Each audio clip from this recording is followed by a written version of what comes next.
Sebenarnya matlamat kita yang paling besar ialah untuk menegakkan Islam di Malaysia ini, dan itulah menjadi asas dan tujuan perjuangan PAS sejak dulu pun, untuk menegakkan Islam.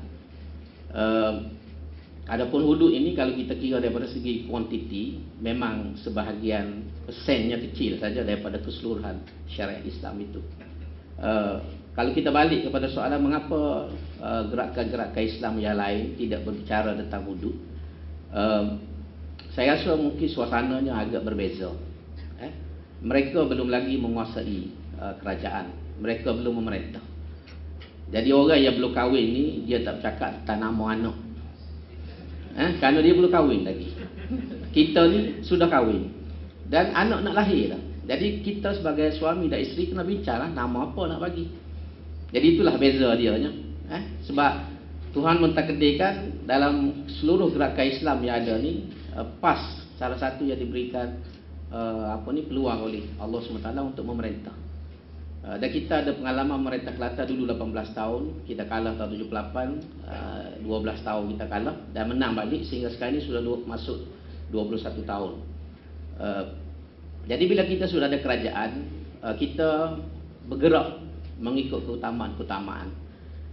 Walaupun kita kata hudud ni satu bahagian yang kecil, tetapi satu bahagian yang amat penting dalam Islam. Dan sebelum kita bercakap tentang hudud ni, pengurusi tanya tadi kenapa dekat pilihan raya. Sebenarnya bukan kita nak sebut, wartawan yang tanya. Itu ceritanya. Wartawan pergi tanya. Kebetulan masa tu timbul cerita di Kota Baru, isu masalah HIV di Kota Baru. Kelantan antara negeri yang tinggi pengidap HIV. Selepas 21 tahun PAS perintah itu lain pada kita sebut. Baik. Bila ditanya, kalau saya nak jawab tu, sebenarnya kenapa di Kelantan tinggi HIV ni, sebab kita merekod dengan tepat. Negeri-negeri lain menyembunyikan data. Itu. Jadi kita berterus terang, sebab kita tidak nak orang kata sapuh di bawah kapet. Jadi kita nak berdepan dengan realiti, sebab tu kita mencantikkan dengan telus. Jadi bila orang lain sembunyi, nampak kita yang banyaknya. Baik. Kemudian bila wartawan tanya tentang Kelantan ni kadar HIV yang tinggi, tu kata inilah antara sebab kenapa kita perlu melaksanakan syariat Islam, termasuklah hukum hudud untuk menyelesaikan masalah masyarakat ini. Jadi itu cerita asalnya. Jadi yang itu yang di-highlightkan. Jadi kemudian disambut oleh macam-macam jenis orang, akhirnya menjadi satu isu yang besar dalam negara. Bukan kita bercakap kerana nak pilih raya, sebab isu hudud ni hudud sudah diluluskan di Kelantan tahun 93. Bukan sehari dua hari, sudah lama. Dan kita setiap tahun merayakan sambutan Hari Hudud. Jadi bukan kerana nak pilih raya saja kita bercakap, kita bercakap setiap tahun tentang hudud ni. Cuma masing-masing selama ini tidak buka telinga, jadi dia tak dengar. Dia tak dengar. Jadi bila keluar kupas ni baru orang mendengar. Rupanya sebenarnya kita sudah lama dah bercakap. Itu satu. Kemudian yang kedua, mungkin kita ada orang bercakap dari hudud ni satu bahagian yang kecil daripada perundangan Islam. Memang betul kalau kita macam saya sebut tadi, di segi kuantiti memang kecil lah. Tetapi di segi benda yang kecil ini sebenarnya penting. Kalau kita kata sebuah rumah, kita ambil contoh lah, syariat Islam ni umpama sebagai sebuah rumah, satu binaan rumah. Kalau kita kata paku ni bahagian yang amat kecil, komponen yang paling minimum di sebuah rumah. Kalau kita kumpul semua paku tu, kita banding dengan keseluruhan bangunan, paku tu mungkin berapa persen saja. Tapi paku itulah yang memegang rumah itu daripada runtuh. Nampak tak? Kalau tak ada paku, habis rumah tu. Zing terkepel kata Kelantan, dia cabut, gelegar apa runtuh. Kalau tak ada paku. Jadi pentingnya paku tu macam tu lah. Jadi sebab itulah, walaupun di segi kuantitinya kecil, mungkin berapa persen, tapi kepentingannya dalam sebuah fabrik negara. Lebih lagi dalam konteks masa, kita melihat kadar jenayah yang begitu tinggi dalam tanah air kita meningkat. Dan kita tengok undang-undang yang ada pada hari ini tidak mampu menyelesaikan masalah-masalah jenayah yang ada. Jadi salah satu pandangan kita, inilah salah satu pendekatan. Pendekatan yang mungkin boleh menyelesaikan masalah jenayah yang ada. Sebab itu kita minta laluan daripada pihak berkuasa, terutama kerajaan persekutuan, untuk beri laluan kepada kita. Soal Malaysia nak laksana tak laksana itu atas keputusan Perdana Menteri. Tetapi kalau diberi peluang kepada Kelantan, biarlah Kelantan menjadi satu makmal. Makmal untuk menguji kaji kemampuan dan kebolehan syariat Islam ni, atau dalam konteks ini undang-undang hudud untuk berjalan. Dan kita bercakap bila tentang hudud ni, kita bukan hanya fokus pada hudud. Bila kita mengerti 21 tahun ni, banyak daripada usaha-usaha lain yang kita buat memahamkan masyarakat tentang Islam. Sebab tu kita letak dasar membangun bersama Islam, supaya masyarakat melihat Islam ni satu cara hidup yang lengkap dan menyeluruh. Itu yang penting. Sebab tu kita buat program-program yang semuanya berasaskan kepada ajaran Islam. Tetapi dalam masyarakat kita tengok, kalau kita ada anak, saya sendiri pun ada anak, tuan-tuan ada anak, anak kita ni ada yang boleh kita didik dengan hanya nasihat, dengan teguran. Tapi ada anak yang kita nasihat pun dah tak dengar. Orang kata kena bagi menapa Jepung. baru dia berjuru. Jadi hudud ni boleh jadi menapa Jepung kepada orang yang degil, yang tidak mahu mematuhi undang-undang. Alhamdulillah lah, sejak kita mengetah Kelantan 21 tahun ni, pada pandangan kami banyak perubahan-perubahan yang kita telah buat. Cuma perubahan-perubahan ni tidak banyak diketahui lah kerana kekangan media massa. Kita sendiri pun tak ada radio, tak ada TV. Harakah ada, tapi Harakah terpaksa kabur seluruh Malaysia. Jadi berita tentang Kelantan amat-amat terhad. Dan sebab itu banyak pencapaian-pencapaian yang kita buat di Kelantan tidak diketahui. Seperti mana saya sebut, bukan hudud saja menjadi fokus. Sebab tu bila kita menang, Yang Amat Berhormat Tok Guru telah meletakkan dasar membangun bersama Islam. Pertama ialah untuk membentuk minda masyarakat. Sebab selama ini orang melihat Islam tu sebagai ritual saja, perkara yang menyentuh hubungan personal antara manusia dengan Tuhan. Jadi bila kita letak dasar membangun bersama Islam, kita mengalihkan paradigm masyarakat ni daripada melihat Islam sebagai satu ritual kepada satu sistem hidup. Dan sebab itu setiap program yang kita buat mestilah berlandaskan Islam. Dasar pembangunan kita, dasar pelancongan, dasar kemasyarakatan, sukan dan sebagainya. Kita nak mengubah minda ini. Dan dalam usaha ini kita buat aspek pendidikan banyak, program-program kebajikan banyak.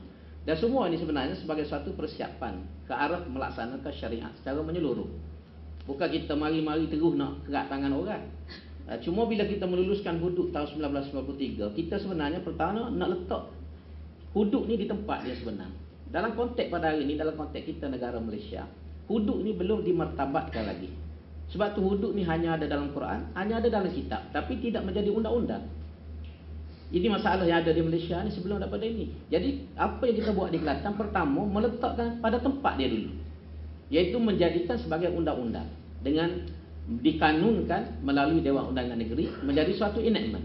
Soal bila kita nak laksanakan secara penuh, itu bergantung kepada suasana dan keperluan yang ada. Macam contohnya kita beli kereta lah, bila kita nak bawa itu masalah lain. Yang penting kereta ada dalam garaj.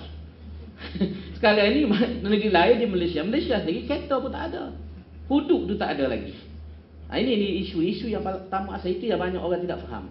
Orang ingat bila kita luluskan enakmen jenayah syariah 93, kita terus nak potong tangan. Bukan itu, kita luluskan itu, kita buat pendidikan. Adapun di segi asas persediaan, kita sudah ada di Kelantan, alhamdulillah. Rotan sudah ada disimpan di penjara Bekalan Jepur. Tukar sebab pun sudah ada. Latihan pun sudah dibuat dan mereka tahu macam mana nak sebab mengikut kaedah Islam. Tidak jadi masalah. Sebab tu saya merasa kesian kepada Pahang ke dalam kes Kartina tu, yang begitu lama memerintah, rotan pun tak ada untuk pukul orang. Jadi orang kata malang lah, malang. Kita semua rotan sudah ada.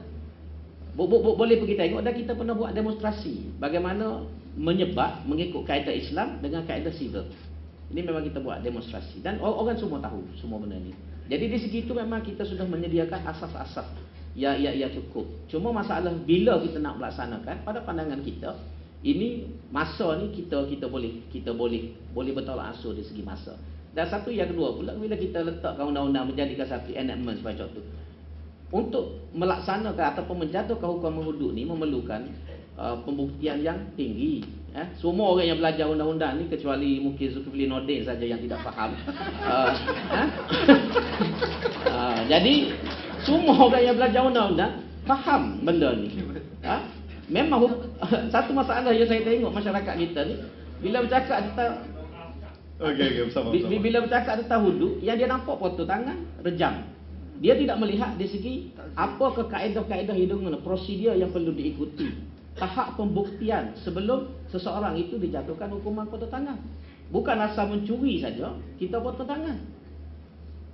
Itu persepsi orang yang amat apa orang kata rendah tahap pengetahuan dia. Sebab tu bila bekas Perdana Menteri Malaysia bercakap macam tu, saya merasa kecewa. Rendah sangat. Mentaliti kefahaman Islamnya amat rendah. Macam mana dia boleh jadi Perdana Menteri pada waktu itu? Jadi saya pun tidak berapa faham. Jadi ini asal dia. Sebab kalau kita baca dalam kitab, kebetulan saya belajar benda ni. Kalau kita baca Ahkamul Quran yang ditulis oleh Al-Qurtubi, salah seorang ulama mazhab Maliki, hampir 20 syarat yang dikenakan sebelum dijatuhkan hukuman potong tangan.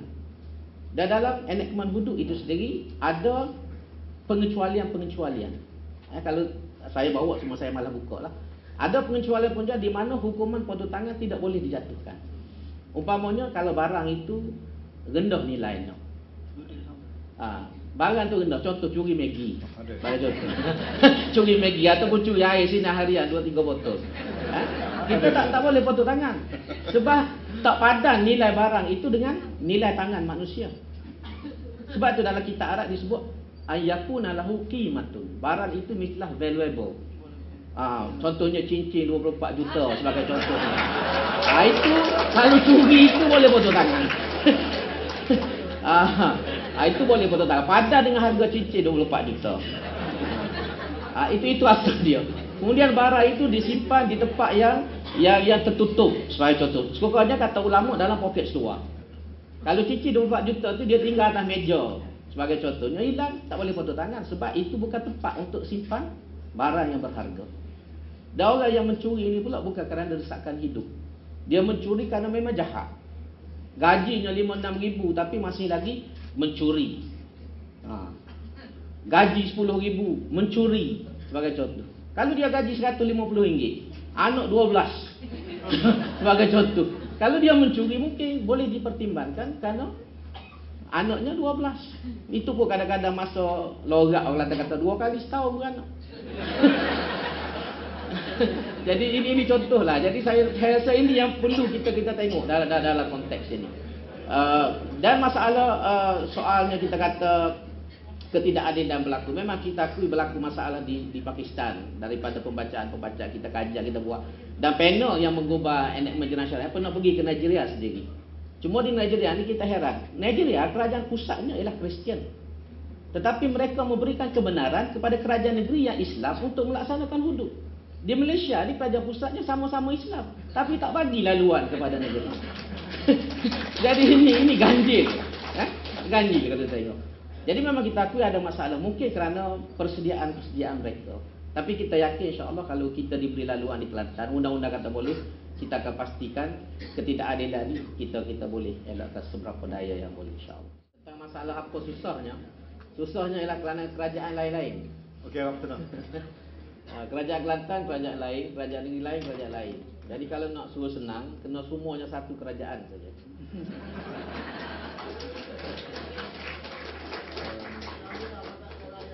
Kemudian yang kedua tentang halangan utama.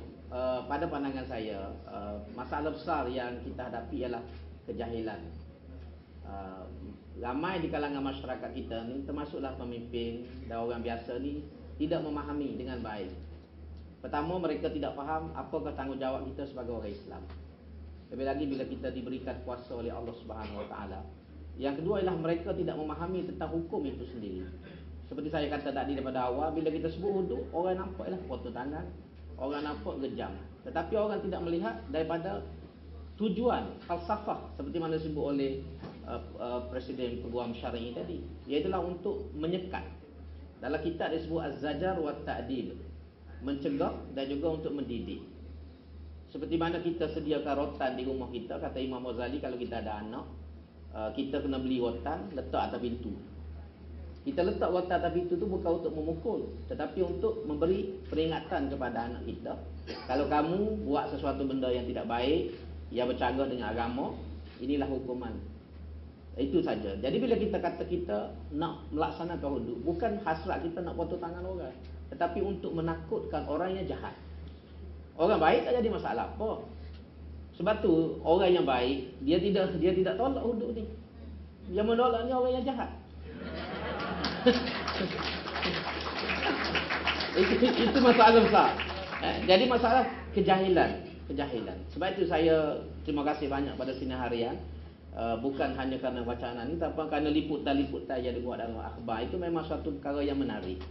Kalau semua akhbar di Malaysia ni memainkan peranan yang sama, dah lama dah orang sokong hudud di Malaysia ni. Okey.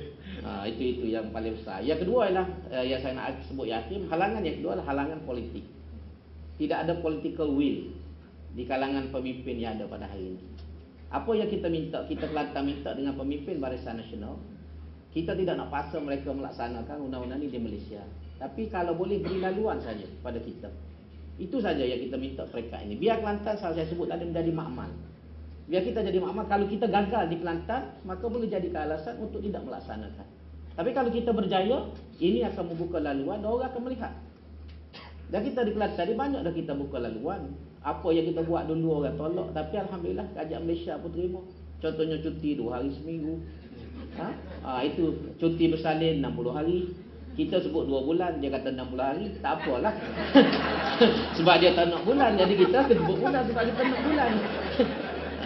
Lepas ni kalau kita merintah Malaysia, saya jadi Perdana Menteri, kita bagi 3 bulan pula. Cuti bersalin. Ada cita-cita juga.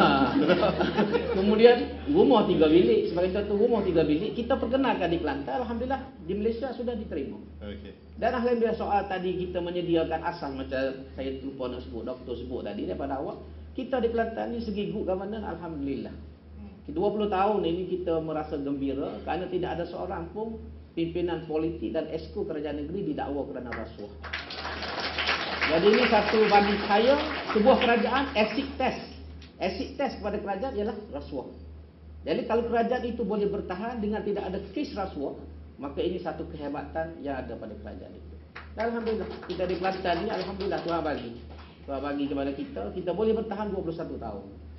Jadi saya rasa memang sesuai lah kalau kita nak laksanakan syariat Islam pun dalam konteks yang ada pada ini. Untuk pandangan yang baru ini menyebut bahawa untuk melaksanakan hudud ni tidak perlu pindah perlembagaan. Semua apa yang dipindah adalah Akta Mahkamah Syariah Bidang Kuasa 1988 itu.